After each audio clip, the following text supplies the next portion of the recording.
Hello friends, welcome to BPSC right way. स्वागत है आप सभी का हमारे चैनल बीपीएससी ही राइट वे पर।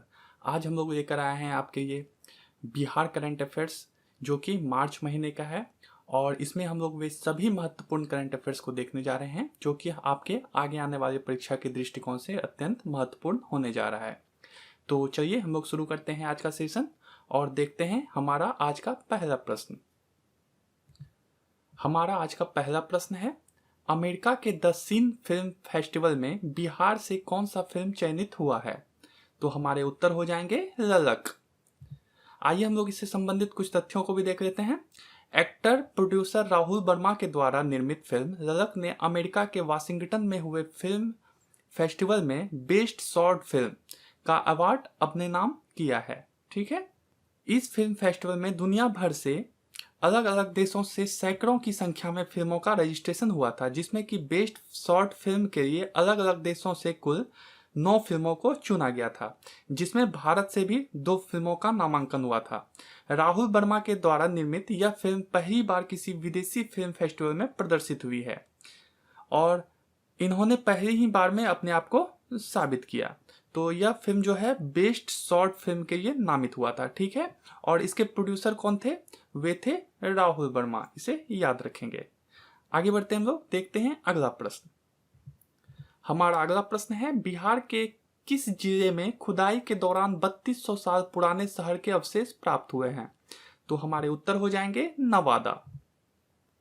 प्रखंड के रुखाई गांव के नवादा टोला के पास तालाब खुदाई के दौरान काला पत्थर की खंडित प्राचीन मूर्ति मिली है। अवशेषों की पहचान कर बीएचयू के आर्कियोलॉजिक डिपार्टमेंट के प्रमुख गौतम कुमार ने बताया है कि मिले अवशेष जो हैं वो लगभग 3200 साल पुराने हैं। यहाँ पहले भी बहुत से मृदभांड प्राप्त हुए हैं। इस मृदभांड को 1200 ईस्वी पूर्व से लेकर 200 ईस्वी पूर्व तक का बताया जा रहा है।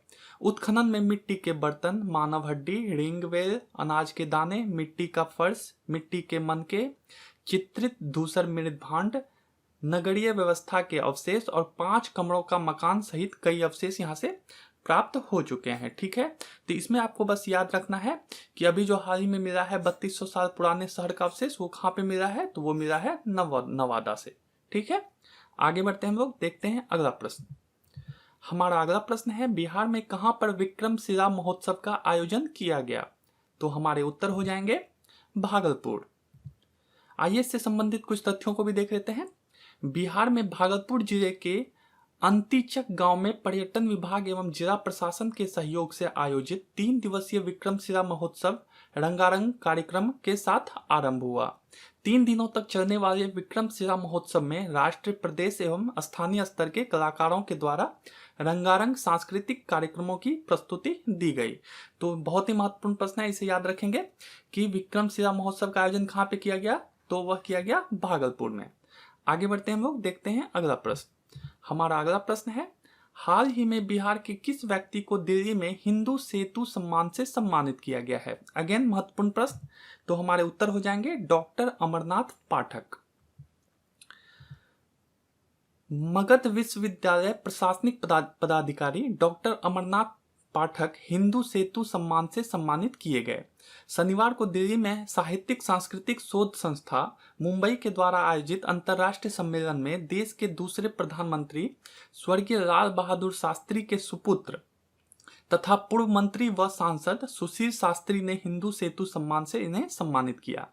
इस अंतर्राष्ट्रीय सम्मेलन का आयोजन इंदिरा गांधी राष्ट्रीय जनजातीय विश्वविद्यालय, अमरकंटक, राष्ट्रीय सिंधी भाषा विकास परिषद, विश्व हिंदी परिषद, उत्तर प्रदेश मंडल ऑफ अमेरिका तथा नई दिल्ली तथा पालिका परिषद के संयुक्त तत्वाधान में 28 और 29 फरवरी को नई दिल्ली में आयोजित किया गया था। तो इसमें जो आपको याद रखना है वह यह रखना है किसे दिया गया है? तो यह दिया गया है डॉक्टर अमरनाथ पाठक को। और इसका आयोजन कहाँ किया गया था? तो यह किया गया था नई दिल्ली में। इसे आप लोग याद रखेंगे। आगे बढ़ते हैं हम लोग, देखते हैं अगला प्रश्न। हमारा अगला प्रश्न है, अंतर्राष्ट्रीय मगही सम्मेलन का आयोजन बिहार के किस जिले में किया गया? तो हमारे उत्तर हो जाएंगे, गया। मगही या मगधी भाषा भारत के मध्य पूर्व में बोली जाने वाली एक प्रमुख भाषा है। इसका निकट का संबंध अथवा भोजपुरी और मैथिली भाषा से है और अक्सर ये भाषाएं एक साथ ही बिहारी भाषा के रूप में जाना जाता है। मुख्य रूप से यह बिहार के गया, पटना, राजगीर, नालंदा, जहानाबाद, अरवल, नवादा, शेखपुरा, लखीसराय, जमुई, मुंगेर, औरंगाबाद आदि इलाकों में बोला जाता है। ठीक है, तो इसमें आप याद रखेंगे अंतर्राष्ट्रीय मगधी सम्मेलन का आयोजन कहाँ किया गया, तो यह किया गया गया में। तो आगे बढ़ते हैं हम लोग, देखते हैं अगला प्रश्न। हमारा अगला प्रश्न है, बिहार के किस जिले में पूर्व मध्य रेलवे का पहला हॉलीडे होम बनाया गया है, तो हमारे उत्तर हो जाएंगे पटना। दानापुर मंडल के वरीय मंडल कार्मिक अधिकारी सुरजीत सिंह ने बताया है कि हॉलीडे 3 स्टार होटल की तर्ज पर विकसित हो रहा है। इसमें आधुनिक होटल की तर्ज पर रेल कर्मचारियों को सुविधाएं प्रदान की जाएगी। इसके शुरू होने से दानापुर रेल मंडल समेत समस्तीपुर, धनबाद, सोनपुर, पंडित दीनदयाल उपाध्याय रेल मंडल के करीब 84,000 से अधिक रेल कर्मचारियों को इससे फायदा मिलेगा। तो यह रेलवे की तरफ से एक बेहतरीन पहल है, इसे ध्यान रखेंगे। कहां पर, पटना, यह पटना के दानापुर में। ठीक है, यह क्या बनाया गया है, हॉलीडे होम। आगे बढ़ते हैं हम लोग, देखते हैं अगला प्रश्न। हमारे अगला प्रश्न है, हाल ही में प्रकाशित रिपोर्ट के अनुसार बिहार में मातृत्व मृत्यु दर कितना रिकॉर्ड किया गया है, तो हमारे उत्तर हो जाएंगे 165 प्रति लाख।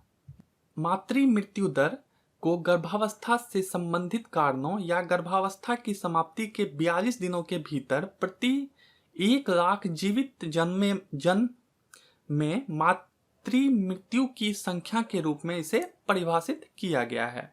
ठीक है, तो यह कितने पे किया जाता है, 1 लाख जीवित जन्मों में। ठीक है, तो अभी जो है बिहार में मातृत्व मृत्यु दर कितना रिकॉर्ड किया गया है, तो यह किया गया है 165 प्रति लाख। ठीक है, यानी कि 1 लाख में जो है 165 लोगों के बच्चों की मृत्यु हो जाती है। आगे बढ़ते हैं हम लोग, देखते हैं अगला प्रश्न। हमारा अगला प्रश्न है, बिहार के किस व्यक्ति को मुंबई में मौलाना मोहम्मद अली जौहर सम्मान से सम्मानित किया गया है, तो हमारे उत्तर हो जाएंगे हाजी खुर्शीद। अली जौहर का जन्म 10 दिसंबर 1878 में रामपुर में हुआ था। उर्दू और फारसी की प्रारंभिक शिक्षा घर पर ही हुई थी और बाद में इंडियन सिविल सर्विसेज की परीक्षा भी इन्होंने पास की थी। ठीक है, तो यह याद रखेंगे कहाँ पर इसका जन्म हुआ था, तो रामपुर में। ठीक है, और मौलाना मोहम्मद अली जौहर सम्मान से किन्हें सम्मानित किया गया है, तो वह किया गया है हाजी खुर्शीद को। आगे बढ़ते हैं हम लोग, देखते हैं अगला प्रश्न। हमारा अगला प्रश्न है, इनमें से बिहार के किस व्यक्ति को नेशनल टीचर इनोवेशन अवार्ड से सम्मानित किया गया है, तो हमारे उत्तर हो जाएंगे धनंजय प्रसाद। शिक्षा में उत्कृष्ट शैक्षिक नवाचार के लिए दिल्ली में मानव संसाधन विकास मंत्री रमेश पोखरियाल निशंक के हाथों मध्य विद्यालय तमड़ुआ गया जिले के प्रधान प्रभारी धनंजय प्रसाद को राष्ट्रीय शिक्षक नवाचार पुरस्कार से सम्मानित किया गया। श्री अरविंदो सोसाइटी के द्वारा शिक्षा में शून्य निवेश पर आधारित लाखों विचारों में से श्री प्रसाद द्वारा भेजे गए विचार बाल न्यायालय का चयन किया गया था और इस विचार की देशव्यापी सराहना की गई थी।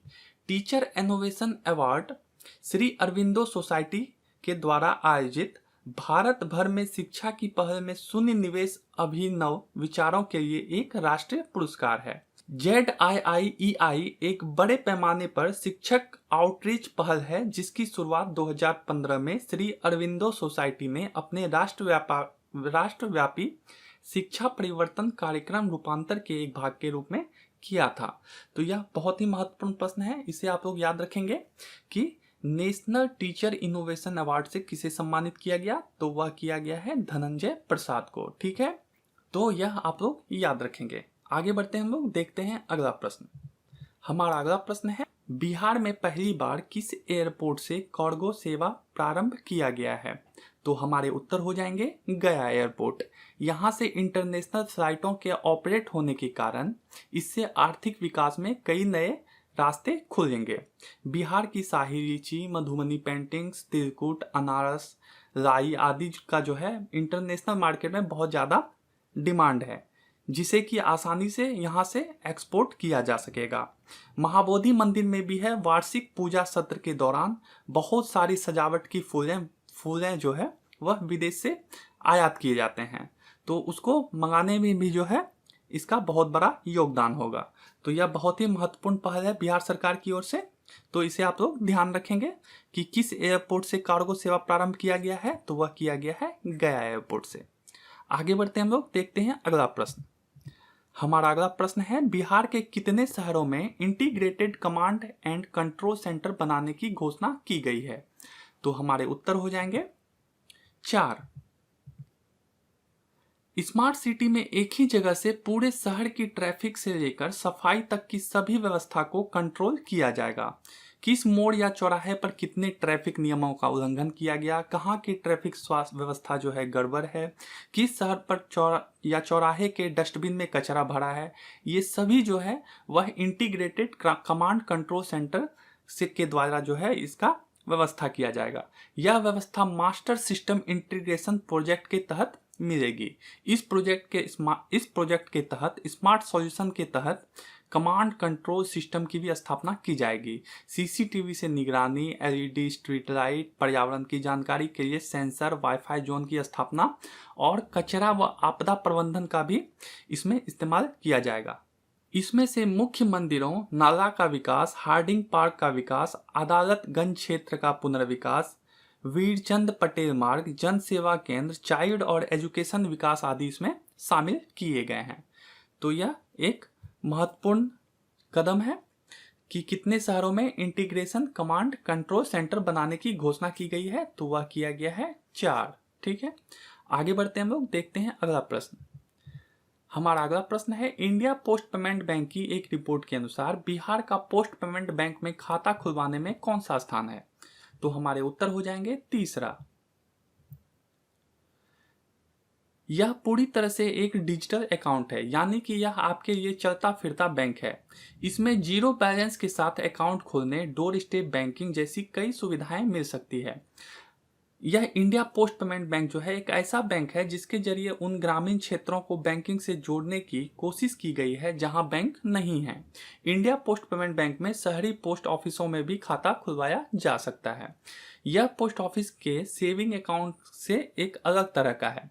इंडिया पोस्ट पेमेंट बैंक में जो है mobile banking, SMS banking, missed call banking, phone banking और क्यूआर कोड से बैंकिंग की सुविधाएं मिलती है। तो यह एक महत्वपूर्ण प्रश्न है, इसे आप लोग याद रखेंगे कि बिहार का पोस्ट पेमेंट बैंक में खाता खुलवाने में कौन सा स्थान है, तो वह 3 है। आगे बढ़ते हैं हम लोग, देखते हैं अगला प्रश्न। हमारा अगला प्रश्न है बिहार के किस व्यक्ति को ग्रीन चैनल क्रूसिबल अवार्ड 2020 से सम्मानित किया जाएगा, तो हमारे उत्तर हो जाएंगे कुमार रवि तथा राजकिशोर चौधरी। पटना जिले के अंतर्गत चल रहे कार्यक्रम आरोग्य दिवस green channel Skoch crucible 2020 award के लिए नामित हुआ है। इस कार्यक्रम की सफलता के लिए जिलाधिकारी कुमार रवि और civil surgeon doctor Rajkishore Chaudhary के सामूहिक प्रयास को सम्मानित किया जाएगा। तो इसमें आप इस दोनों नाम को याद रखेंगे, कुमार रवि तथा राजकिशोर चौधरी। इन दोनों को जो है ग्रीन चैनल क्रूसिबल अवार्ड 2020 से सम्मानित किया जाएगा। आगे बढ़ते हैं हम लोग, देखते हैं अगला प्रश्न।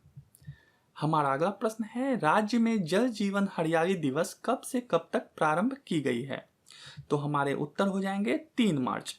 बिहार के सभी स्कूलों में हर महीने के पहले मंगलवार को जल जीवन हरियाली दिवस आयोजित किया जाएगा। विद्यालय स्तर पर प्रथम जल जीवन हरियाली दिवस का आयोजन 3 मार्च को सुबह 11 बजे से दोपहर 12 बजे तक आयोजित किया जाएगा। तो जल जीवन हरियाली मिशन कब से कब तक प्रारंभ की गई है, तो वह 3 मार्च से। किसमें?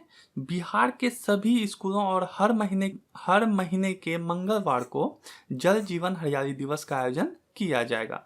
तो याद रखिएगा, ठीक है, कि विद्यालय स्तर पर 3 मार्च से यह प्रारंभ किया गया है। आगे बढ़ते हैं हम लोग, देखते हैं अगला प्रश्न।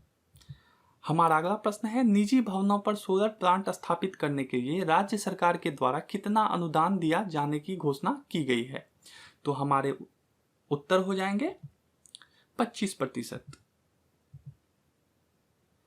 निजी आवासीय सोलर प्लांट योजना का लाभ वैसे सभी उपभोक्ताओं के लिए तैयार किया गया है जो वैध कनेक्शनधारी हैं, यानी जितने किलोवाट का कनेक्शन आप उपयोग कर रहे हैं उतने ही किलोवाट की सब्सिडी आपको मिलेगी। इस योजना में 1 केवी से लेकर 20 केवी तक सोलर प्लांट लगाने पर उपभोक्ताओं को इस योजना का लाभ मिलेगा। इस महत्वाकांक्षी योजना पर केंद्र और राज्य सरकार कुल 55% का अनुदान उपभोक्ताओं को दे रही है। 30% केंद्र और 25% राज्य सरकार देगी। प्रति किलोवाट उपभोक्ताओं को 25,000 रुपए तक खर्च करने पड़ेंगे। 5 किलोवाट सोलर संयंत्र लगाने में उपभोक्ताओं के पास स्वयं का 50 स्क्वायर मीटर का छत होना जरूरी है और 30 सालों तक जो है इस पर कोई खर्च नहीं आएगा।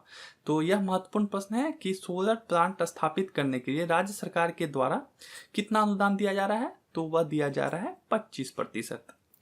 आगे बढ़ते हैं हम लोग, देखते हैं अगला प्रश्न। हमारा अगला प्रश्न है, गंगा वाटर लिफ्ट स्कीम के तहत वर्तमान में बिहार के कितने शहर को गंगा का पानी पहुंचाने का लक्ष्य निर्धारित किया गया है? तो हमारे उत्तर हो जाएंगे 3, और वह 3 कौन कौन से हैं? गया, बोधगया और राजगीर। गया, बोधगया समेत राज्य के 3 शहरों को जून 2021 से गंगा जल मिलने लगेगा। इस शहरों में पेयजल की किल्लत को देखते हुए सरकार ने गंगा के जल को साफ कर आपूर्ति करने का फैसला लिया है। योजना है कि मोकामा के मरांची स्थित गंगा नदी का पानी पाइपलाइन के जरिए गया के मानपुर प्रखंड के अबगीरा स्थित खदान में लाया जाएगा। अबगीरा में भंडारण कर रखे गए गंगा जल को शुद्ध कर यहां से लोगों को पीने के लिए उपलब्ध कराया जाएगा। जानकारी के मुताबिक मोकामा के मरांची से सरमेरा एवं बड़भीघा होते हुए गंगा के पानी को पाइपलाइन के जरिए नालंदा के गिरियक तक लाया जाएगा। गिरियक से तपोवन, वजीरगंज होते हुए गंगा जल अबगीरा में स्टोर किया जाएगा। ठीक है, तो यह बिहार सरकार की एक महत्वपूर्ण पहल है। ठीक है, कि गंगा का पानी जो है अब गया, बोधगया तथा राजगीर तीनों को मिल पाएगा। तो आगे बढ़ते हैं हम लोग, देखते हैं अगला प्रश्न। हमारा अगला प्रश्न है, बिहार के किस व्यक्ति को डॉक्टर राजेंद्र प्रसाद शिक्षा शिरोमणि सम्मान 2020 से सम्मानित किया गया है? तो हमारे उत्तर हो जाएंगे गोपाल कुमार रजक। यह अति महत्वपूर्ण प्रश्न है, इसे ध्यान रखिएगा। नवादा की निरंतर साहित्यिक पहचान दिलाते रहने वाले डॉक्टर गोपाल प्रसाद, यानी कि इसका नाम एक अन्य निर्दोष भी है, इसे निर्दोष भी कहा जाता है, एक कवि, कथाकार और रंगकर्मी एवं सिनेकर्मी के साथ साथ एक समाजसेवी और शिक्षक भी हैं। डॉक्टर गोपाल निर्दोष हिंदी के लिए विभिन्न क्षेत्रों में काम करने वाली अंतर्राष्ट्रीय संस्था विश्व हिंदीजन के भारतीय कार्यकारी सदस्य भी रहे हैं। तमिलनाडु की संस्था दीक्षांत फाउंडेशन एवं स्किल माइंड फाउंडेशन के द्वारा पटना में बुधवार को डॉक्टर राजेंद्र प्रसाद शिक्षा शिरोमणि सम्मान 2020 से गया के शिक्षक डॉक्टर किरण बाला को भी इससे सम्मानित किया गया। डॉक्टर किरण बाला जो है एक कवयित्री, कथाकार, लोक गायिका, समाजसेवी और आदर्श शिक्षिका के रूप में अपनी पहचान बना रही है। तो यह ध्यान रखेंगे कि शिक्षा शिरोमणि सम्मान जो है वह किसे दिया गया है? वह दिया गया है गोपाल कुमार रजक को। ठीक है, और साथ ही साथ 2020 में जो शिक्षा यह जो दिया गया है वह दिया गया है डॉक्टर किरण बाला को भी। तो इन दोनों को याद रखेंगे।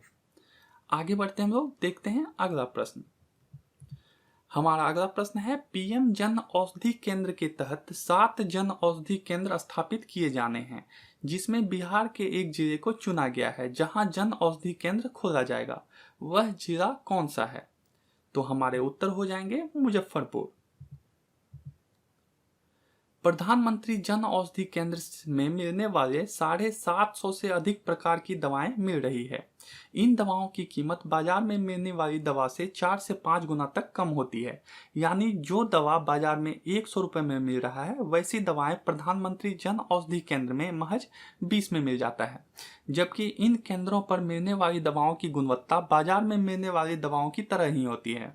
प्रधानमंत्री जन औषधि केंद्रों की संख्या टोटल 6200 है। याद रखिएगा कितने हैं? 6200। इसमें बिहार में 160 केंद्र हैं और बिहार के सभी 38 जिलों में प्रधानमंत्री जन औषधि केंद्र खुला हुआ है। मुजफ्फरपुर शहर में एकमात्र गौशाला रोड में जो है जून 2017 में एक केंद्र खुला था, जबकि दीघड़ा और जेतपुर समेत मुजफ्फरपुर के जिले में कुल 4 प्रधानमंत्री जन औषधि केंद्र स्थापित किए गए हैं। ठीक है, तो यह महत्वपूर्ण है, इसे याद रखेंगे कि अभी फिर से कहां पर किसे चुना गया है, तो वह चुना गया है मुजफ्फरपुर को, जहां पर यह जन औषधि केंद्र खोला जाना है। ठीक है, आगे बढ़ते हैं हम लोग, देखते हैं अगला प्रश्न। हमारा अगला प्रश्न है, राज्य में मादक पदार्थ की अवैध कारोबारी को रोकने के लिए किस समिति का गठन किया गया है। अगेन बहुत ही महत्वपूर्ण प्रश्न है, इसे आप लोग ध्यान रखेंगे। तो हमारे उत्तर हो जाएंगे एंटी नारकोटिक्स टास्क फोर्स। गृह विभाग ने राज्य और जिला स्तरीय समिति के साथ एंटी नारकोटिक्स टास्क फोर्स गठन करने की अधिसूचना जारी की है। राज्य स्तरीय समिति का गठन मुख्य सचिव की अध्यक्षता में की गई है, जबकि जिला स्तरीय समिति की अध्यक्षता डीएम करेंगे। मादक पदार्थों की तस्करी की धरपकड़ और कार्यवाही के लिए एंटी नारकोटिक्स टास्क फोर्स का गठन किया गया है। राज्य स्तरीय समिति मादक पदार्थों के रोकथाम के लिए राज्य में काम कर रही है। विभिन्न एजेंसियों के बीच समन्वय के साथ साथ एंटी नारकोटिक्स टास्क फोर्स का गठन करेगी। समिति 3 महीने में एक बार समीक्षा बैठक करेगी, जिसकी रिपोर्ट गृह मंत्रालय और एंटी नारकोटिक्स ब्यूरो को भेजी जाएगी। तो यह याद रखेंगे कि मादक पदार्थ के अवैध कारोबार को रोकने के लिए किसका गठन किया गया है, तो वह किया गया है एंटी नारकोटिक्स टास्क फोर्स का। ठीक है, आगे बढ़ते हैं हम लोग, देखते हैं अगला प्रश्न। हमारा अगला प्रश्न है, अंतर्राष्ट्रीय महिला दिवस के अवसर पर बिहार के किस स्टेशन को पूर्णतया महिला संचालित किया गया था। महत्वपूर्ण प्रश्न है, इसे आप लोग याद रखेंगे। तो हमारे उत्तर हो जाएंगे गुलजार बाग स्टेशन। दानापुर रेल मंडल क्षेत्र के गुलजार बाग स्टेशन की कमान महिला रेल कर्मियों ने संभाला है। स्टेशन के सामान्य और आरक्षण टिकट काउंटर पर तो महिला कर्मी थी ही पहले, लेकिन अब जो है टिकट चेक करने की जिम्मेदारी भी इन्हें दी गई है।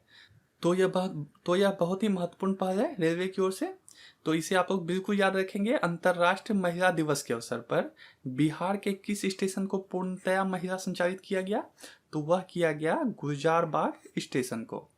आगे बढ़ते हैं हम लोग, देखते हैं अगला प्रश्न। हमारा अगला प्रश्न है, राज्य के कितने मेडिकल कॉलेजों को हृदय रोग के इलाज के लिए एक भाग के रूप में विकसित किया जाएगा। तो हमारे उत्तर हो जाएंगे 7।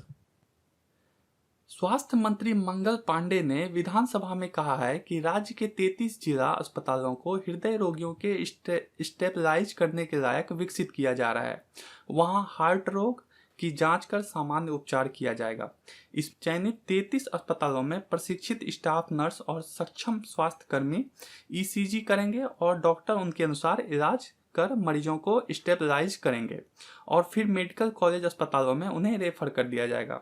इसके लिए सभी पुराने 7 मेडिकल कॉलेज और अस्पतालों में हार्ट अटैक रोगियों के उपचार के लिए लैब लगाए जा रहे हैं। IGIC और IGIMS में पहले से ही कई लैब काम कर रहे हैं। ठीक है, तो यह अभी नया जो लगाया जाएगा वह 7 में। ठीक है, आगे बढ़ते हैं हम लोग, देखते हैं अगला प्रश्न। हमारा अगला प्रश्न है, हाल ही में पटना में आयोजित all India civil services weight lifting championship में बिहार के कितने खिलाड़ी ने स्वर्ण पदक जीता है। तो हमारे उत्तर हो जाएंगे सुधा कुमारी। यानी कि all India civil service weight lifting championship में बिहार के किस खिलाड़ी ने स्वर्ण पदक जीता है। तो हमारे उत्तर हो जाएंगे सुधा कुमारी। बिहार सचिवालय स्पोर्ट्स क्लब के द्वारा पाटलिपुत्र स्पोर्ट्स कॉम्प्लेक्स के इंडोर हॉल में आयोजित इस टूर्नामेंट में महिला पावर लिफ्टिंग में बिहार की सुधा कुमारी ने 594.2 अंक लाकर श्रेष्ठ लिफ्टर बनी है। इस वर्ग में 48 अंक लेकर दिल्ली चैंपियन बना है, 44 अंक लेकर हरियाणा दूसरे और 43 अंक लेकर बिहार तीसरे स्थान पर रहा है। तो यह महत्वपूर्ण प्रश्न है, इसे आप लोग याद रखेंगे। आगे बढ़ते हैं हम लोग, देखते हैं अगला प्रश्न। हमारा अगला प्रश्न है, हाल ही में राष्ट्रपति के द्वारा बिहार की किस महिला को नारी शक्ति सम्मान से सम्मानित किया गया है। तो हमारे उत्तर हो जाएंगे बीना देवी तथा भावना कंठ। अंतर्राष्ट्रीय महिला दिवस पर राष्ट्रपति रामनाथ कोविंद ने समाज के अलग अलग क्षेत्रों की महिलाओं और संस्थाओं को नारी शक्ति सम्मान से सम्मानित किया। जिन महिलाओं को आज नारी शक्ति सम्मान से नवाजा गया था उसमें भूदेवी, वीना देवी, आरिफा, चामी मुर्मू, रश्मि अर्धवाले, मानकौर, कलावती देवी, कौशिकी चक्रवर्ती, भावना कंठ, महिमा सिंह, भागीरथी अम्मा और बहुत ही और कुछ लोग और भी महत्वपूर्ण थे। ठीक है, इसमें ध्यान देने वाली बात जो है वह है कि भागीरथी अम्मा जो है वह 105 वर्ष की है और करथली अम्मा जो है वह 95 साल की है। इन्हें भी महिला शक्ति सम्मान से सम्मानित किया गया है। और इसी में बिहार की वीना देवी जिन्हें की मशरूम की खेती के लिए यह पुरस्कार दिया गया है, और भावना कंठ जिन्होंने की वायुसेना की पहली महिला ऑपरेटिंग फाइटर पायलट बनी है, इन्हें भी यह पुरस्कार दिया गया है। तो महत्वपूर्ण है, इसे याद रखेंगे। बिहार से किन्हें किन्हें दिया गया है? बीना देवी को, इन्होंने मशरूम की खेती में बहुत ही उत्कृष्ट कार्य किया है, और भावना कंठ को जो कि पहली वायुसेना की ऑपरेशन फाइटर पायलट बनी है। तो आप लोग ध्यान रखेंगे। आगे बढ़ते हैं, हम लोग देखते हैं अगला प्रश्न। हमारा अगला प्रश्न है, वित्तीय वर्ष 2020-21 में बेरोजगारों के लिए कितनी राशि का बेरोजगारी भत्ता आवंटित किया गया है? तो हमारे उत्तर हो जाएंगे 150 करोड़। नीतीश सरकार ने बेरोजगारी भत्ता देने के लिए वित्तीय वर्ष 2020-21 में 150 करोड़ रुपए निर्धारित किए हैं। पिछले 4 सालों में भत्ता के रूप में खर्च हुए 505 करोड़ के अनुपात में यह राशि बहुत ही अधिक है।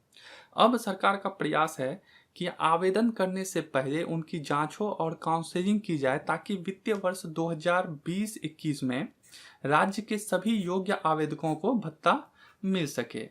तो आगे बढ़ते हैं, हम लोग देखते हैं अगला प्रश्न।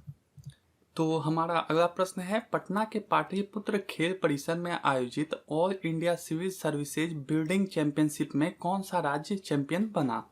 तो हमारे उत्तर हो जाएंगे महाराष्ट्र। 4 मार्च से 8 मार्च तक यहाँ पाटलिपुत्र स्पोर्ट्स कॉम्प्लेक्स में आयोजित होने वाले अखिल भारतीय सिविल सेवा पारा लिफ्टिंग, वेट लिफ्टिंग और बेस्ट फिजिक टूर्नामेंट में भाग लेने के लिए देश भर से कुल 40 टीमें आई थी। ठीक है, गवर्नर जो है यहाँ के फागू चौहान ने इस टूर्नामेंट का उद्घाटन किया था। 2 रजत पदक की वजह से बिहार उपविजेता बना। महाराष्ट्र सबसे अधिक स्वर्ण पदक लेकर चैंपियन बना और मध्य प्रदेश के राजेश सहुकवाड़े 660.6 अंक लेकर श्रेष्ठ पावर लिफ्टिंग बने। ठीक है, तो इसे आप लोग याद रखेंगे कि किसने विजेता रहा? तो वह रहा महाराष्ट्र, और बिहार जो है वह दूसरे स्थान पर रहा था। आगे बढ़ते हैं, हम लोग देखते हैं अगला प्रश्न। हमारा अगला प्रश्न है, हाल ही में किस व्यक्ति को राज्यसभा के लिए दूसरी बार चुना गया है? तो हमारे उत्तर हो जाएंगे हरिवंश तथा रामनाथ ठाकुर।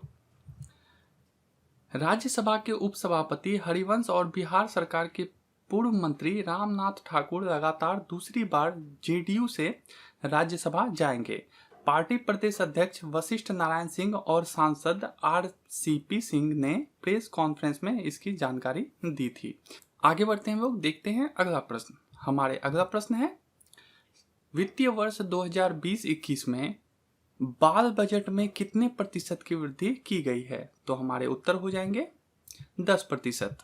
केरल और असम के बाद बिहार बाल संबंधित योजनाओं के लिए धन के उचित आवंटन के साथ साथ एक व्यापक बाल बजट रखने वाला बिहार जो है वह तीसरा राज्य बन गया है।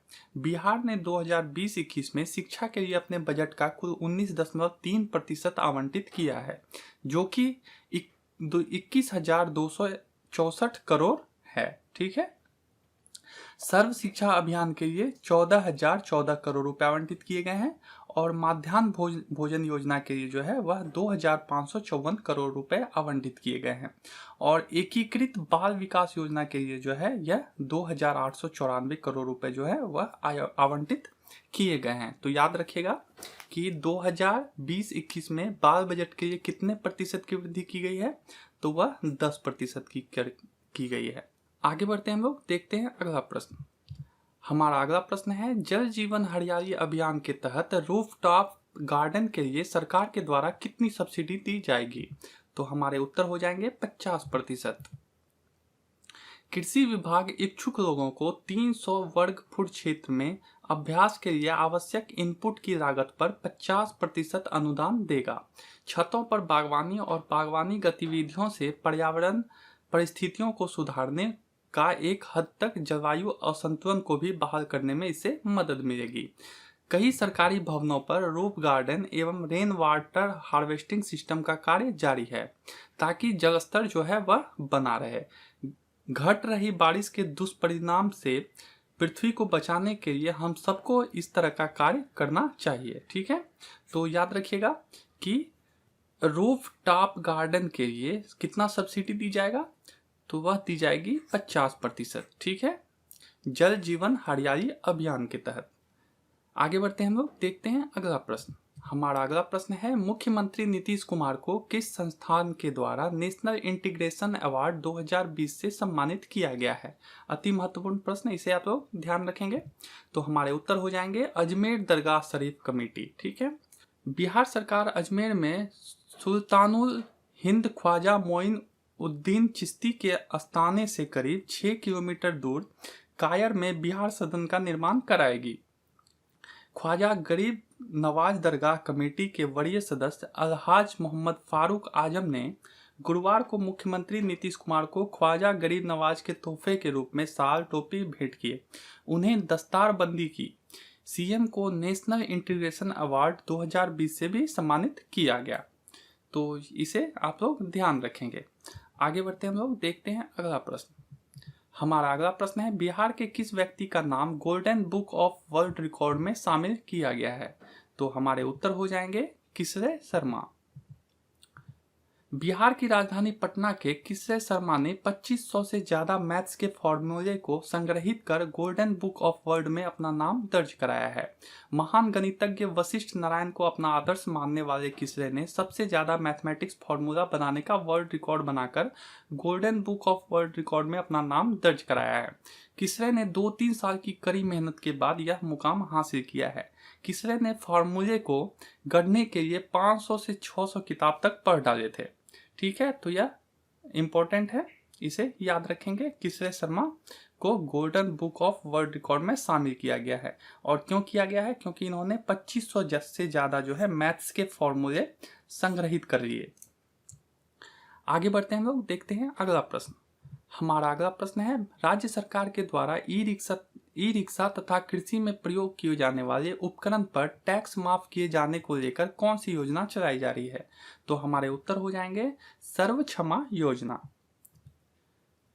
जिन किसानों का ट्रैक्टर टेलर का वर्षों का टैक्स बकाया है, वह सर्व क्षमा योजना के तहत मात्र 25,000 रुपये जमा कर अपने बकाये राशि से मुक्ति पा सकते हैं। इसके लिए वाहन पर जो भी अर्थदंड होगा वह सर्व क्षमा योजना के तहत माफ कर दिया जाएगा। इसका लाभ अब जो है बैटरी चालित वाहनों को भी दिया जाएगा। टैक्स डिफॉल्टर और कई तरह से अनफिट वाहनों को छूट देने के लिए परिवहन विभाग ने सर्व क्षमा योजना की अवधि 30 सितंबर तक बढ़ा दी है। यह योजना 15 फरवरी 2020 तक 90 दिनों के लिए शुरू की गई थी। इसमें टैक्स डिफॉल्टर, मालवाहक या व्यावसायिक वाहन एवं ट्रैक्टर टेलरों के मालिकों को काफी राहत मिलेगी। BS4 मानक से अनुबंधित वाहनों को इसका लाभ नहीं मिलेगा। ऑटो चालक भी इसका लाभ ले सकते हैं। आगे बढ़ते हैं हम लोग, देखते हैं अगला प्रश्न। हमारा अगला प्रश्न है, बिहार के किस अस्पताल में स्वास्थ्य एवं परिवार कल्याण भारत सरकार के द्वारा नवनिर्मित आपातकालीन लाइफ सपोर्ट इंजरी सेंटर का उद्घाटन किया गया है? तो हमारे उत्तर हो जाएंगे IGIMS Patna. National emergency life support skill centre का उद्घाटन केंद्रीय स्वास्थ्य एवं परिवार कल्याण राज्य मंत्री अश्विनी चौबे ने किया। हर राज्य की राजधानी में इस तरह का सेंटर बनाना है। इसके लिए बिहार में IGIMS को चुना गया है। मानव शरीर की डमी के जरिए लोगों को लाइफ सपोर्ट की जानकारी दी जाएगी। इस योजना के लिए केंद्र सरकार ने 2.5 करोड़ रुपए संस्थान को दिए हैं। आगे बढ़ते हैं हम लोग, देखते हैं अगला प्रश्न। हमारा अगला प्रश्न है, मुंबई के प्रिंस ऑफ वेल्स म्यूजियम के आधार पर बिहार में किस नाम से कला का प्रदर्शन किया जाएगा? तो हमारे उत्तर हो जाएंगे museum on wheels. The museum on wheels एक समर्पित संग्रहालय बस है जो संग्रहालय की यात्रा प्रदर्शनियों को अनुकूलित वातानुकूलित बसों में दूर स्थानों तक ले जाती है। बस पूरी तरह से object interactive demo kit, art supply, audio visual उपकरण और डिजिटल मीडिया जैसे टच स्क्रीन के लिए डिस्प्ले केस से लैस है। तो यह एक अच्छा पहल है बिहार सरकार की ओर से, म्यूजियम ऑन व्हील्स। आगे बढ़ते हैं हम लोग, देखते हैं अगला प्रश्न। हमारा अगला प्रश्न है, बिहार के किस छात्र को जयपुर में ग्लोबल एक्सीलेंस अवार्ड से सम्मानित किया गया है? तो हमारे उत्तर हो जाएंगे Deepak Dravid. ICF global excellence award 2020 पुरस्कार सामाजिक कार्य, स्वयंसेवी संस्था, महिला उद्यमियों, कला, साहित्य और शिक्षा, खेल, चिकित्सा और उद्योग आदि में उल्लेखनीय कार्य करने वाले प्रतिभागों को दिया जाता है। संस्था के राष्ट्रीय अध्यक्ष गौरव गौतम ने बताया है कि सेरेमनी में यह अवार्ड 100 प्रतिभाओं को उनकी विशिष्ट उपलब्धियों के लिए दिया गया है। तो बिहार से किसे दिया गया? तो वह दिया गया है दीपक द्रविड़ को। ठीक है, इसे याद रखेंगे।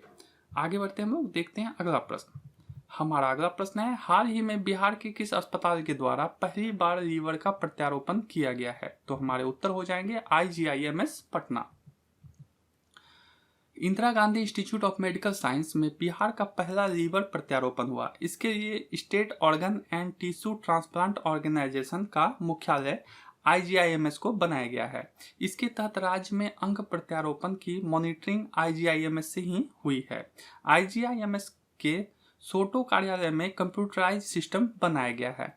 चूंकि यह जो है ऑपरेशन वह सफल नहीं हो पाया, तो इसे आप लोग याद रखेंगे। यह सक्सेस नहीं हुआ, मगर पहली बार लीवर का प्रत्यारोपण जो है वह IGIMS पटना में किया गया। आगे बढ़ते हम लोग, देखते हैं अगला प्रश्न। हमारा अगला प्रश्न है, हाल ही में बिहार से राज्यसभा के लिए कितने प्रत्याशियों को निर्विरोध चुना गया है? तो हमारे उत्तर हो जाएंगे 5। राज्यसभा चुनाव में बिहार के सभी 5 उम्मीदवार निर्विरोध निर्वाचित हो गए हैं। जनता दल यूनाइटेड के हरिवंश और रामनाथ ठाकुर, बीजेपी के विवेक ठाकुर और आरजेडी के प्रेमचंद्र गुप्ता व AD सिंह निर्विरोध राज्यसभा सदस्य के लिए चुने गए हैं। आगे बढ़ते हैं। अगला प्रश्न है, हाल ही में जय नायक कर्पूरी ठाकुर जी के नाम पर किस जिले में चिकित्सा महाविद्यालय एवं अस्पताल का शुभारंभ किया गया है? तो हमारे उत्तर हो जाएंगे मधेपुरा। मुख्यमंत्री नीतीश कुमार ने 781 करोड़ रुपए की लागत से निर्मित जन नायक कर्पूरी ठाकुर राजकीय चिकित्सा महाविद्यालय एवं अस्पताल मधेपुरा में शिलापट्ट का अनावरण कर चिकित्सीय सेवाओं का शुभारंभ करने के पश्चात नवनिर्मित अस्पताल भवन का अवलोकन किया। जय नायक कर्पूरी ठाकुर जिसका जन्म हुआ था 24 जनवरी 1924 को और उनकी मृत्यु हो गई थी 17 फरवरी 1988 को, भारत के एक स्वतंत्रता सेनानी, शिक्षक, राजनीतिक तथा बिहार के दूसरे उप मुख्यमंत्री और 2 बार मुख्यमंत्री रह चुके हैं। तो आप लोग इसे याद रखेंगे कि कर्पूरी ठाकुर के नाम से जो है अभी हाल ही में चिकित्सा महाविद्यालय कहाँ खोला जा रहा है? वह खोला जा रहा है मधेपुरा में। आगे बढ़ते हैं हम लोग, देखते हैं अगला प्रश्न। हमारा अगला प्रश्न है, पटना संग्रहालय के दुर्लभ पांडुलिपियों को संरक्षित करने के लिए किस संस्था को चयनित किया गया है? तो हमारे उत्तर हो जाएंगे NRLS लखनऊ। पटना संग्रहालय में NRLC लखनऊ के द्वारा 20 महीने तक संरक्षण का कार्य चलाया जाएगा, जिसमें करीब 75 लाख रुपए खर्च किए जाएंगे। धरोहर भवन को किसी व्यक्ति को बेचना अथवा ध्वस्त करने का किसी को भी अधिकार नहीं है। भारत सरकार एवं राज्य सरकार के स्मारक भवन से संबंधित नियमों के अनुसार किसी भी व्यक्ति को धरोहर भवन में किसी भी तरह के परिवर्तन करने का भी अधिकार नहीं है। पटना संग्रहालय बिहार की राजधानी पटना में है। इसका निर्माण अंग्रेजी शासन के समय हुआ था ताकि पटना और आसपास के पाई गई ऐतिहासिक वस्तुओं को इसमें संग्रहित किया जा सके। स्थानीय लोग इसे जादूघर भी कहते हैं। मुगल राजपूत वास्तुशैली में निर्मित पटना संग्रहालय को बिहार की बौद्धिक समृद्धि का प्रतीक माना जाता है। तो यह आप लोग याद रखेंगे, यह बहुत ही महत्वपूर्ण प्रश्न है कि अभी जो है पटना संग्रहालय का जो दुर्लभ पांडुलिपि है उसको संरक्षित करने के लिए जो है वह NRLS लखनऊ का चयन किया गया है। आगे बढ़ते हैं हम लोग, देखते हैं अगला प्रश्न। हमारा अगला प्रश्न है, कोरोना के बढ़ते हुए प्रकोप को देखते हुए राज्य सरकार के द्वारा किस एक्ट को लागू करने पर विचार किया जा रहा है? तो हमारे उत्तर हो जाएंगे एस्मा। कोरोना महामारी के बीच सरकारी व्यवस्था न चरमराए, इसके लिए राज्य सरकार अत्यावश्यक सेवा अनुरक्षण कानून एस्मा लगाने पर विचार किया जा रहा है। इस कानून के लागू होने के बाद सरकार को हड़ताल कर्मियों पर कार्रवाई के लिए कई प्रकार के अधिकार प्राप्त हो जाते हैं। बिहार में सरकारी डॉक्टर कई दफे हड़ताल पर जा चुके हैं। एम्बुलेंस चालकों का संघ भी हड़ताल पर जाता रहा है। विश्व भर में फैले कोरोना को रोकने के लिए भारत में भी कई कदम उठाए हैं। एस्मा कानून संसद के द्वारा पारित अधिनियम है, जिसे कि 1968 में लागू किया था। हड़ताल को रोकने के लिए यह कानून लगाया जाता है। यह कानून अधिकतम 6 माह तक के लिए लगाया जा सकता है। इसे लागू होने के बाद यदि कर्मचारी हड़ताल पर जाते हैं तो वह अवैध और दंडनीय है। कानून का उल्लंघन पर हड़ताल पर जाने वाले किसी भी कर्मचारी को बिना वारंट के गिरफ्तार किया जा सकता है। तो यह बहुत ही महत्वपूर्ण है। इसमें जो आपको याद रखने वाली बातें हैं उसे याद रखिएगा कि एस्मा कब लागू किया गया था।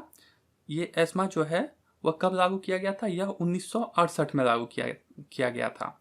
और यह कानून अधिकतम कितने दिनों तक के लिए लगाया जा सकता है, तो यह अधिकतम जो है 6 माह तक के लिए लगाया जा सकता है। इसे ही याद रखिएगा। आगे बढ़ते हैं हम लोग, देखते हैं अगला प्रश्न। हमारा अगला प्रश्न है, बिहार के किस शिक्षक को टीचर ऑफ चेंज सम्मान से सम्मानित किया गया है? तो हमारे उत्तर हो जाएंगे गौरव कुमार तथा देवेंद्र सिंह। जिला स्कूल गया से देवेंद्र सिंह तथा संध्या मॉडर्न स्कूल गया से गौरव कुमार को चुना गया है। ATL ऑफ द मंथ सूची जुलाई दिसंबर 2019 में विशेषता वाले स्कूल के आधार पर स्कूलों का चयन किया गया था। आगे बढ़ते हैं लोग, देखते हैं अगला प्रश्न। हमारा अगला प्रश्न है, हाल ही में बिहार दिवस कब मनाया गया है? तो हमारे उत्तर हो जाएंगे 22 मार्च। 22 मार्च 1912 में इस राज्य की स्थापना हुई थी, यानी कि बिहार की स्थापना। बिहार शब्द जो है वह संस्कृत के पाली भाषा से लिया गया है और बिहार का मतलब होता है मठ। बिहार बौद्ध संस्कृति का जन्म स्थान है, जिस वजह से इस राज्य का नाम पहले बिहार और उसके बाद बिहार बना। बिहार को पहले मगध के नाम से जाना जाता था। बिहार की राजधानी पटना का नाम पहले पाटलिपुत्र था। भारत के पहले राष्ट्रपति राजेंद्र प्रसाद भी बिहार से थे और हिंदू पुराणों के अनुसार माता सीता का जन्म भी बिहार में हुआ था। इसी राज्य में भगवान राम और माता सीता का मिलन भी हुआ था। बिहार से ही बुद्ध और जैन धर्म की उत्पत्ति हुई है और इसी राज्य में भगवान बुद्ध और महावीर का जन्म हुआ था। बिहार में ही दुनिया के सबसे पुराना विश्वविद्यालय नालंदा यूनिवर्सिटी अवस्थित है और बिहार में ही एशिया का सबसे बड़ा पशु मेला सोनपुर मेला लगता है। तो बिहार कई दृष्टिकोण से बहुत ही महत्वपूर्ण है और इसका जो बिहार दिवस है वह मनाया जाता है 22 मार्च को। आगे बढ़ते हैं लोग, देखते हैं अगला प्रश्न। हमारा अगला प्रश्न है, बिहार का कौन सा college international organisation for standard ISO certificate पाने वाला पहला कॉलेज बन गया है? तो हमारे उत्तर हो जाएंगे मगध महिला कॉलेज। मगध महिला कॉलेज बिहार का पहला कॉलेज है जिसे इंटरनेशनल ऑर्गेनाइजेशन फॉर स्टैंडर्डाइजेशन द्वारा सर्टिफाइड किया गया है। विभिन्न स्टैंडर्ड के आधार पर कॉलेज का इवैल्यूएशन किया गया था, जो कि UF यूनाइटेड एक्रीडिएशन फाउंडेशन के क्राइटेरिया पर आधारित था। एजुकेशनल एक्सीलेंस के साथ साथ सोलर सिस्टम, लिफ्टिंग सिस्टम और रिसर्च फैसिलिटी के आधार पर भी ये सर्टिफिकेट दिए गए हैं। इस सर्टिफिकेट के बाद कॉलेज को एक अलग आइडेंटिटी मिली है, जिसका लाभ छात्रों को मिलेगा। आगे बढ़ते हैं, देखते हैं अगला प्रश्न। हमारा अगला प्रश्न है, बिहार के किस जिले में रैपिड एक्शन फोर्स का मुख्यालय खोला जाएगा? तो हमारे उत्तर हो जाएंगे वैशाली। भीड़ की हिंसा का मुकाबला करने के लिए RF वास्तव में केंद्रीय रिजर्व पुलिस बल CRPF की विशेष बटालियन है। RAF बटालियन केंद्रीय गृह मंत्रालय की कमान में आती है और भारत के कई स्थानों पर अस्थायी रूप से तैनात है। बिहार सरकार ने रैपिड एक्शन फोर्स यानी कि RAF बटालियन की अस्थायी तैनाती के लिए पटना से 35 किलोमीटर दूर वैशाली जिले में राजा पाकर थाना क्षेत्र के तहत तालगहड़ा गांव में केंद्रीय रिजर्व पुलिस बल को 50 एकड़ जमीन उपलब्ध कराने का फैसला किया है। तो यह महत्वपूर्ण है, कहां पर खोला जाएगा रैपिड एक्शन फोर्स का मुख्यालय? तो वह खोला जाएगा वैशाली में। आगे बढ़ते हैं लोग, देखते हैं अगला प्रश्न। हमारा अगला प्रश्न है, किसानों को घर बैठे मौसम की जानकारी उपलब्ध कराने के लिए कौन सा ऐप लॉन्च किया गया है? तो हमारे उत्तर हो जाएंगे मेघदूत। भारत सरकार के पृथ्वी विज्ञान मंत्रालय और कृषि मंत्रालय ने संयुक्त रूप से मेघदूत मोबाइल ऐप को लॉन्च किया है। इसके लिए इस ऐप को डाउनलोड करना होगा। इस ऐप से किसानों को खेती बाड़ी के साथ ही मौसम से जुड़ी हुई महत्वपूर्ण जानकारी मिल सकेगी। मौसम के पूर्वानुमान की जानकारी के हिसाब से अपनी कृषि से जुड़ी तैयारियों का देख सकेंगे। यह ऐप किसानों को उनके क्षेत्र के हिसाब से कृषि व मवेशियों के लिए स्थानीय भाषा में मौसम आधारित जानकारी व सलाह देगा। तो किसानों के लिए यह बहुत ही महत्वपूर्ण ऐप है, वह है मेघदूत। ठीक है, आगे बढ़ते हैं हम लोग, देखते हैं अगला प्रश्न। हमारे अगले प्रश्न है, हाल ही में राजस्व एवं भूमि सुधार विभाग के द्वारा किस ऐप को लॉन्च किया गया है? तो हमारे उत्तर हो जाएंगे परिमार्जन। आवेदन के आधार पर रैयत के नाम, खाता खेसरा, रकबा, लगान आदि संबंधित किसी भी गलती में सुधार हो सकेगा। सुधार की अवधि सेवा के अधिकार अधिनियम के तहत निर्धारित की गई है। यह सुविधा राज्य के सभी 534 अंचलों के लिए लागू किया गया है। इस काम को तेज और रैयतों को सुविधा देने के लिए एक पोर्टल विभाग के द्वारा विकसित किया गया है, जिसे परिमार्जन यानी कि डिजिटाइज्ड जमाबंदी रजिस्टर में गलत प्रविष्टियों के सुधार के लिए एक पोर्टल कहा जाता है। इस पोर्टल के माध्यम से डिजिटलाइज्ड जमाबंदी रजिस्टर में गलत प्रविष्टियों के सुधार के लिए ऑनलाइन शिकायत दर्ज की जा सकती है। तो इसे आप लोग याद रखेंगे कि यह कौन सा ऐप लॉन्च किया गया है, तो उसका नाम है परिमार्जन, भूमि सुधार विभाग के द्वारा। आगे बढ़ते हैं हम लोग, देखते हैं अगला प्रश्न। हमारा अगला प्रश्न है, राज्य में फसल क्षति के लिए मुआवजे के रूप में मुख्यमंत्री के द्वारा कितनी राशि आवंटित किए गए हैं? तो हमारे उत्तर हो जाएंगे 518 करोड़।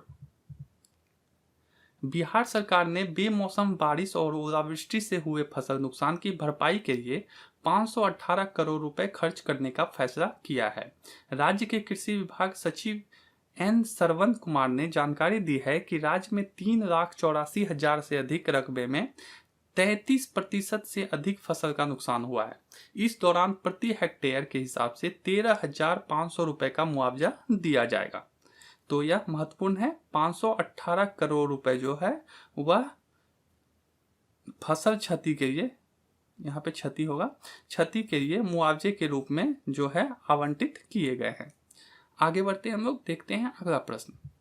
हमारा अगला प्रश्न है, कोरोना के कारण राज्य में कालाबाजारी को रोकने के लिए कौन सा कानून लागू किया गया है? तो हमारे उत्तर हो जाएंगे display of price and stock order 1977। सभी थोक व्यापारियों को निर्देश दिया गया है कि Bihar essential article display of price and stocks order 1977, जिसे कि रिपब्लिश किया गया था 1986 के आलोक में, अपने व्यापार स्थल के बाहर अपने स्टॉक एवं उपरोक्त स्टॉक का बाजार मूल्य थोक और खुदरा का प्रतिदिन प्रदर्शित करना उसके लिए अनिवार्य होगा। तो यह बहुत ही महत्वपूर्ण है, क्योंकि अभी कोरोना काल में जो है वह मनमानी करने लगे हैं बहुत सारे व्यापारी, ठीक है, और इसे रोकने के लिए इसे लागू किया गया है। आगे बढ़ते हैं हम लोग, देखते हैं अगला प्रश्न। हमारा अगला प्रश्न है, लोक शिकायत निवारण में राज्य में कौन सा जिला प्रथम स्थान पर आया है? तो हमारे उत्तर हो जाएंगे किशनगंज।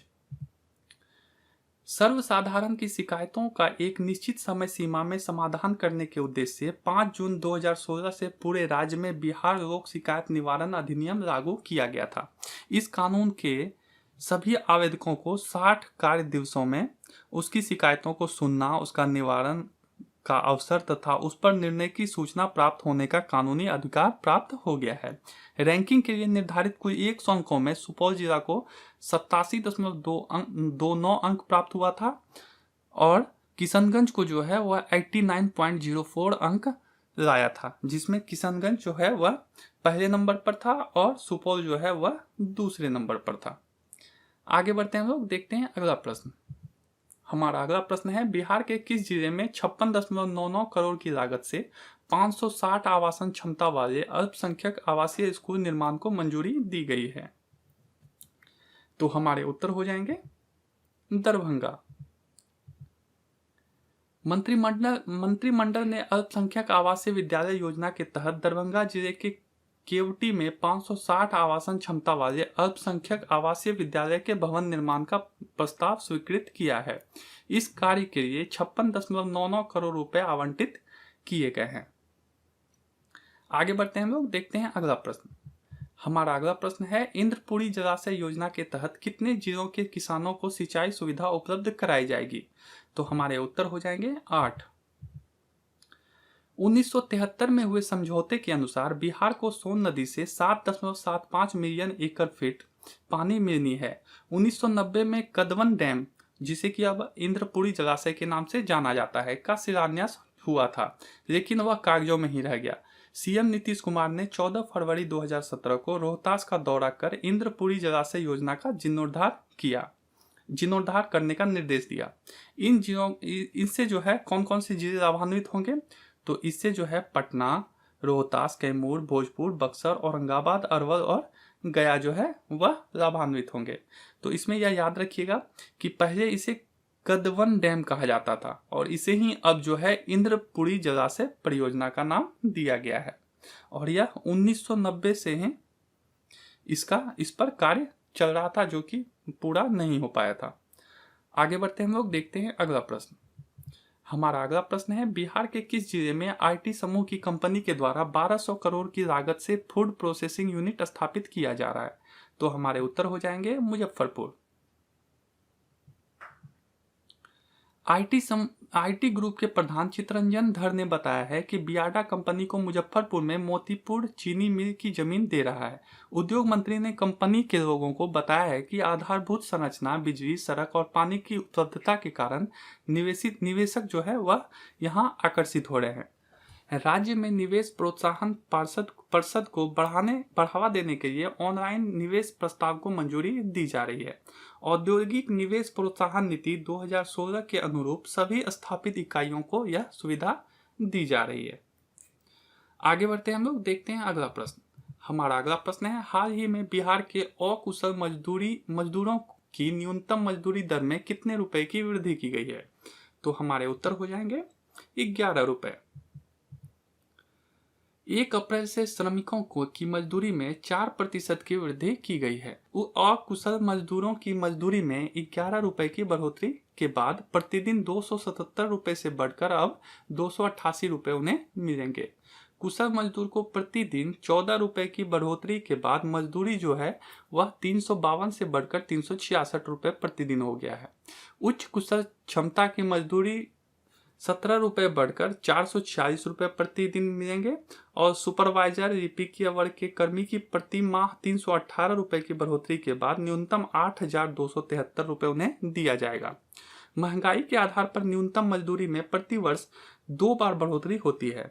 प्रतिवर्ष 1 अप्रैल और 1 अक्टूबर से न्यूनतम मजदूरी में बढ़ोतरी की जाती है। पिछले वर्ष न्यूनतम मजदूरी में 3% की बढ़ोतरी की गई थी। तो यह आप लोग याद रखेंगे कि यह न्यूनतम मजदूरी दर जो है वह साल में जो है 2 बार इसमें बढ़ोतरी होती है। तो इसे आप लोग याद रखेंगे, पहला होता है अप्रैल में और दूसरा होता है अक्टूबर में। ठीक है, आगे बढ़ते हैं लोग, देखते हैं अगला प्रश्न। हमारा अगला प्रश्न है, बिहार के किस व्यक्ति को राष्ट्रीय प्रेरणा दूत पुरस्कार से सम्मानित किया गया है? तो हमारे उत्तर हो जाएंगे यश वर्मा। गया कॉलेज के राष्ट्रीय सेवा योजना के स्वयंसेवक छात्र यश वर्मा को बिहार के छपरा में प्रेरणा दूत पुरस्कार से सम्मानित किया गया।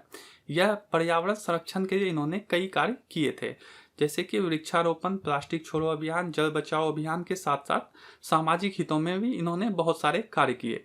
इन्होंने कई स्लम एरिया में को जो है इन्होंने गोद दिया था। साथ ही स्वास्थ्य के क्षेत्र में तथा एड्स जागरूकता के क्षेत्र में भी इन्होंने बहुत सारे अभियान चलाए थे, जिनके लिए इन्हें जो है वह राष्ट्रीय प्रेरणा दूत पुरस्कार से सम्मानित किया गया। तो यह बहुत ही महत्वपूर्ण प्रश्न है, इसे आप लोग याद रखेंगे कि राष्ट्रीय प्रेरणा दूत पुरस्कार से किसे सम्मानित किया गया? तो वह किया गया यश वर्मा को। आगे बढ़ते हैं हम लोग, देखते हैं अगला प्रश्न। हमारा अगला प्रश्न है, बिहार के किस जिले में कोरोना वायरस टेस्टिंग लैब खोला जाएगा? तो हमारे उत्तर हो जाएंगे भागलपुर। यह प्रश्न जो है वह अप्रैल माह के लिए महत्वपूर्ण है, बट अभी जो है यह टेस्टिंग लैब लगभग सभी जिले में खोला जा रहा है, तो यह प्रश्न उतना महत्वपूर्ण नहीं है। तो आगे बढ़ते हैं लोग, देखते हैं अगला प्रश्न। बिहार के किस जिले के डीएम को राष्ट्रीय ई गवर्नेंस अवार्ड से सम्मानित किया गया है? तो हमारे उत्तर हो जाएंगे सहरसा। मुंबई में आयोजित 23वें राष्ट्रीय ई गवर्नेंस सम्मेलन में लोक सेवाओं में ई गवर्नेंस के जरिए लोगों तक विभिन्न सरकारी योजनाओं का लाभ पहुंचाने में उत्कृष्ट एवं नवाचारी योगदान के लिए डीएम डॉक्टर शैलजा शर्मा को सिल्वर अवार्ड देकर सम्मानित किया गया। राष्ट्रीय परिप्रेक्ष्य में ई गवर्नेंस के लिए दिया जाने वाला यह पुरस्कार सहरसा जिला ही नहीं बल्कि राज्य के लिए भी एक बहुत बड़ी उपलब्धि मानी जा रही है। पीआरडी विभाग से जारी प्रेस विज्ञप्ति के अनुसार डीएम के नेतृत्व में जिले के सुदूर इलाके तक योजना का लाभ पहुंचाने के लिए कई प्रकार का काम इसमें किया गया। तो यह बहुत ही महत्वपूर्ण है, आप लोग इसे याद रखेंगे कि जिले के डीएम को यह ई गवर्नेंस पुरस्कार दिया गया। कहाँ के? तो सहरसा के। और उस डीएम का नाम क्या था? तो उसका नाम था शैलजा शर्मा। तो आप लोग ये तीनों बातें बिल्कुल ध्यान रखेंगे। आगे बढ़ते हैं हम लोग, देखते हैं अगला प्रश्न। हमारा अगला प्रश्न है, हाल ही में बिहार स्वास्थ्य विभाग के सचिव के पद पर किसे नियुक्त किया गया है? तो हमारे उत्तर हो जाएंगे उदय सिंह कुमावत। बिहार में लगातार बढ़ रहे कोरोना संकट के बीच स्वास्थ्य विभाग के प्रधान सचिव संजय कुमार का तबादला कर दिया गया है। संजय कुमार की जगह पर्यटन के प्रधान सचिव उदय सिंह कुमावत को स्वास्थ्य प्रधान सचिव बनाया गया है। संजय कुमार को जो है वह पर्यटन विभाग का प्रधान सचिव बनाया गया है। तो यह महत्वपूर्ण है कि बिहार स्वास्थ्य विभाग के सचिव के पद पर किसे नियुक्त किया गया है? तो उदय सिंह कुमावत, ठीक है। और संजय कुमार को जो है वह पर्यटन विभाग का प्रधान सचिव बना दिया गया है। तो ये थे हमारे मार्च महीने के अति महत्वपूर्ण प्रश्न जो कि हमारे आगे आने वाली परीक्षा के लिए महत्वपूर्ण होने जा रहे हैं। तो आप लोग इन सभी प्रश्नों को अच्छे से एक बार देखें और उसे समझने का प्रयास करें। तो आज के लिए बस इतना ही। मिलते हैं हम लोग अगले वीडियो में। तब तक के लिए हमारे साथ बने रहने के लिए आप सभी का बहुत बहुत धन्यवाद।